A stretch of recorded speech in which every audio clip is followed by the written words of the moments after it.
క్షయవాది రహిత దేశంగా భారత్ను తీర్చిదిద్దాలని గృహాంతర సంకల్పంతో ప్రభుత్వం ప్రతిష్టాత్మకంగా అమలు చేసిన టీబీ ముక్త్ భారత్ అభియాన్లో ప్రతి ఒక్కరూ భాగస్వాములు కావాలని తెలంగాణ రాష్ట్ర గవర్నర్ జిష్ణుదేవ్ వర్మ పిలుపునిచ్చారు.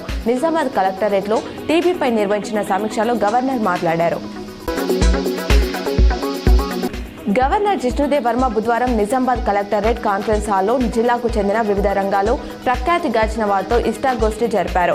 కవులు, కళాకారులు, రచయితలు, జాతీయ, అంతర్జాతీయ అవార్డులు పొందిన క్రీడాకారులు, సామాజిక కార్యకర్తలు, పలు రంగాలకు చెందిన ప్రముఖులను గవర్నర్ పేరు పేరున వివరాలు తెలుసుకుని అభినందించారు.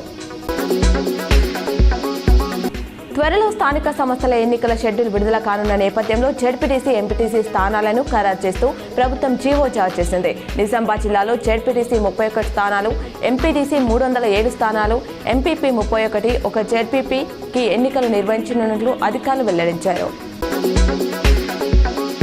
2019లో సిపిఎం నాయకులపై నమోదైన కేసులను జిల్లా కోర్టు బుధవారం కొట్టేసింది. ఈ కేసును న్యాయవాది ఆశా నారాయణ వాదించారు. వాదనల అనంతరం ఎటకేలకు 6 సంవత్సరాల తర్వాత జిల్లా కోర్టు 2వ సెషన్ కోర్టు న్యాయమూర్తి కేసును కొట్టేస్తూ తీర్పు వెలువరించారు.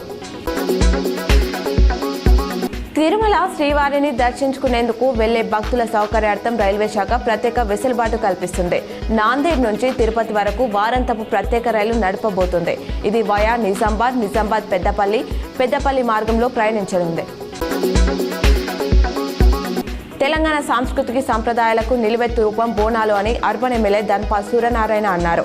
అహ్మదాపూరి కాలనీలోని గంగాపుత్ర మరాఠీ బోయి సంఘం ఆధ్వర్యంలో నిర్వహించిన అంబాయి బోనాల పండుగ ఊరేగింపు కార్యక్రమానికి ముఖ్య అతిథిగా హాజరయ్యారు.